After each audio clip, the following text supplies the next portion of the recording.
Sugarcane is a natural plant that, in its original form, contains fiber, minerals, and complex plant compounds, and when traditionally consumed as minimally processed cane juice or whole cane products, its sugar is released relatively slowly within a plant matrix. The problem is that modern food systems almost never use sugarcane this way.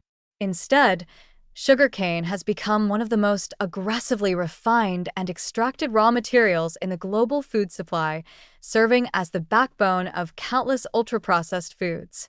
Once sugarcane is refined into white sugar or blended into syrups, it loses every structural and nutritional safeguard that once moderated its impact on the human body.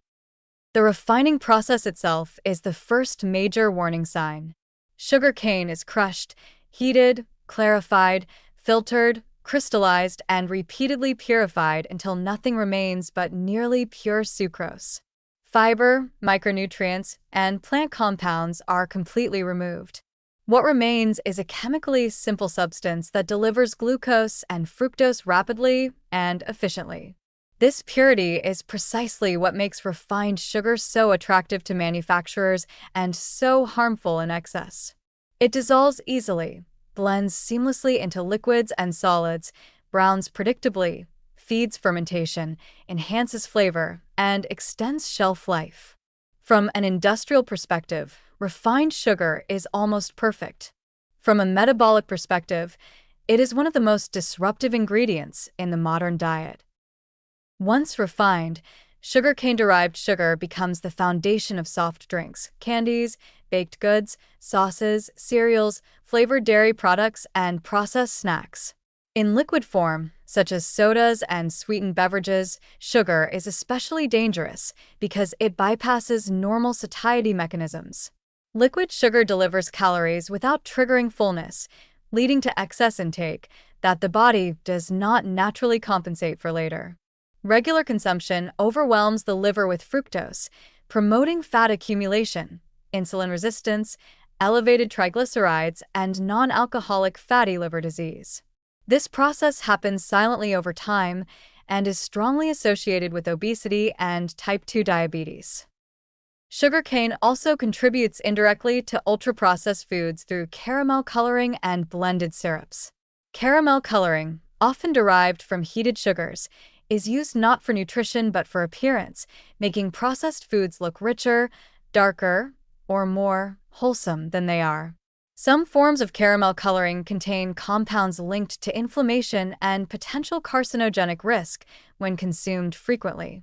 Sugar blends and syrups made from refined cane sugar are added to products that are not perceived as sweet, such as bread, condiments, soups, and processed meats. This hidden sugar exposure significantly increases daily intake without consumer awareness. Another major warning is how sugar interacts with other ultra-processed ingredients. When combined with refined flour, industrial oils, and salt, sugar amplifies reward signaling in the brain. This combination is not accidental. It is engineered to drive repeat consumption.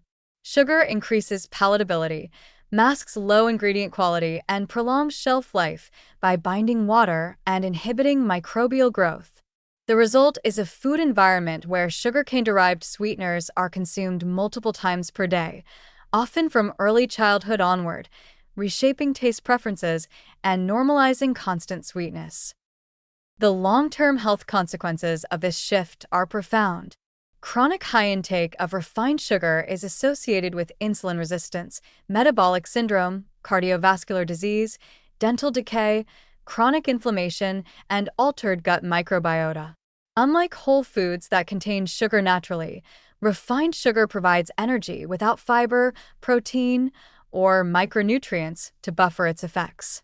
This leads to rapid blood sugar fluctuations, increased hunger, energy crashes, and a cycle of dependence on frequent carbohydrate intake.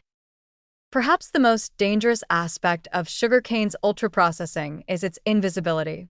Because sugar is derived from a plant, it benefits from a misleading natural image.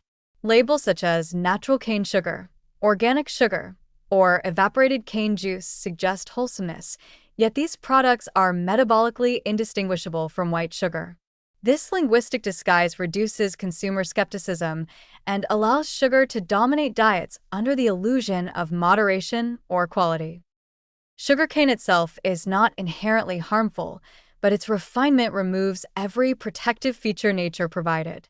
Once stripped to pure sugar and dispersed across the food supply, it becomes one of the primary drivers of ultra-processed food consumption worldwide. It fuels overconsumption, displaces real foods, destabilizes metabolic health, and trains the palate to expect sweetness in nearly everything.